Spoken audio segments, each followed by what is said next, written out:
Out here, checking on some beans. There's this farm. There's a shop right there. You got this field here around the shop. There's about 50 acres here.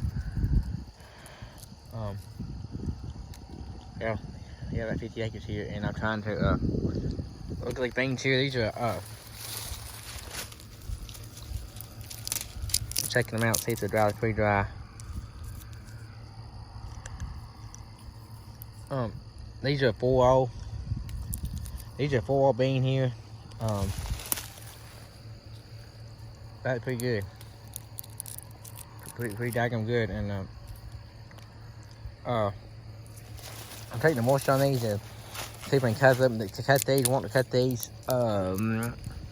And we got 40 acres of beans here. We got there's 40 acres here, 50 acres here, 50 acres here, 20 across the road there. That's 60. So 60 acres here. I want to get these 60 acres knocked out so we can do some one-away work in this field. And that's our corn in there. That's our corn there. And the end on the corn there was planted. The end I was there was planted April 15th.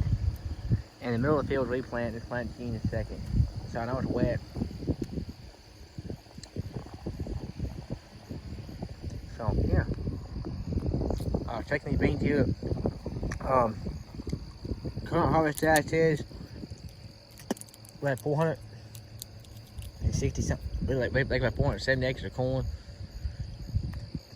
and it's across 2 counties, and it's none of them is really close together.